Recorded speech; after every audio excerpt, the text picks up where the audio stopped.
माझी गवई अशी आहे की मला 2022 मध्ये कॅन्सर झाला. 2022 मध्ये कॅन्सर झाला. त्याच्यानंतर 2022 ते 2023 पर्यंत केमो घेतले. त्याच्यानंतर मी आयुर्वेदिक औषध घेतली.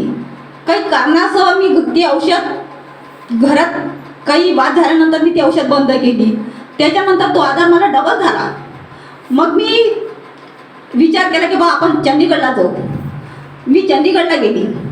पण खरं म्हणजे की जर परमेश्वर आपल्या मनात हृदयात जर असेल तर परमेश्वर इथंच आहे, घरातच आहे, पण आपल्या हृदयात पाहिजे. पण मी चंदीगडला गेली. चंदीगडवरूनही आली. त्याच्यानंतर माझं पोट डबल मोठं झालं आणि पाय पण सुजले. आईनं भावानं हॉस्पिटलमध्ये नेलं. प्रचार चालू दवाखाना चालू केला. त्याच्यानंतर ते दवाखान्यात बाबा म्हणत होते की बा आम्हाला ऑपरेशन करायचं आहे. पण ते डॉक्टर म्हणत होते की तुमचं ऑपरेशन होऊ शकत नाही. तर त्यांना विचार आला मग काय करावं. तरी पण 3-4 महिने त्या सरकारी हॉस्पिटलमध्ये केमो घेतले. त्याच्यानंतर भावाच्या मनात विचार आला की आपण प्रायव्हेट हॉस्पिटलमध्ये दवाखाना करू. मग तिथं गेलो. तिथं गेल्यानंतर डॉक्टर म्हणत होते की ऑपरेशन होते पण खूप क्रिटिकल आहे. आणि माझी तब्येत एवढी खराब झाली होती की घरचे रडत होते. माझी देराणी पाहायला आली होती. तिला पण माहीत आहे की माझी परिस्थिती इतकी खराब होती की हे जे हात आहे ह्या हातापायच्या सर्व काळ्या झाल्या होत्या. शरीर एकदम खूप बारीक झालं होतं. जसं हा हात आहे या हातासारखे पाय झाले होते. कोणी गॅरंटी घेत नव्हतं. पण आज मी देवात आहे.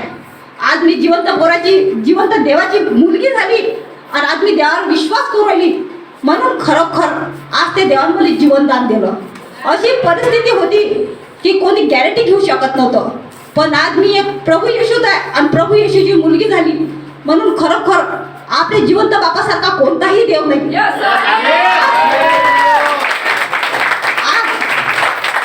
सर्वांना पूर्ण जगातही सांगतो की आज मी येशूच आहे. आज जर मी येशू नसती तर मी जिवंत नसती. आज त्या स्वर्गातून देवानं मला उत्तर दिलं आणि स्वर्गीय देवानं मला स्वर्गीय आरोग्य दिलं. म्हणून मी छाती टाकून पूर्ण जगाला सांगू शकतो की आज मी प्रभू येशूची मुलगी आहे आणि प्रभू येशूचं जीवन दिलं. म्हणून सांगतो की तुम्ही जर कोणी ऐकत नसेल पण आपण सुवार्थ सांगा. कार्य करणारा देव आहे.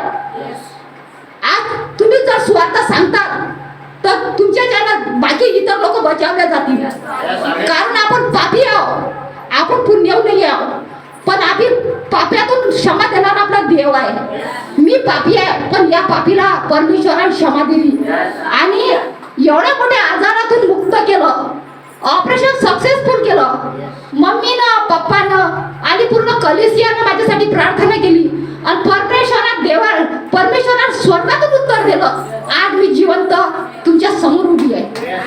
खरोखर मी छाती ठोकून सांगतो की मी प्रभू येशूची मुलगी आहे. मी मरेपर्यंत कधी सोडू शकणार आणि मरेपर्यंत मला सुवार्थेसाठी देवाने उठून उभं केलं. आणि मी देवाने वाचा मागली होती की देवा जर तू मला जीवनदान देशील तर मी तुझे कलेसिया सेवा कार्य करीन. देवाने देवाचा शब्द पाळला. पण आता माझी बारी आहे की मी देवाचा शब्द पाळतो. माझा शब्द देवाला राबो कोटीचा धन्यवाद. आमेन. Hallelujah hallelujah. सभी डॉक्टर ने कह दिया था कि ये ऑपरेशन सक्सेस हो ही नहीं सकता. मैंने कहा असंभव बात को भी संभव करने वाला जीवित परमेश्वर हमारे साथ है. जाओ बिंदास ऑपरेशन करो क्योंकि परमेश्वर ने पहले मुझे कह दिया था कि मैं इन्हें नया जीवन दान दे चुका हूँ.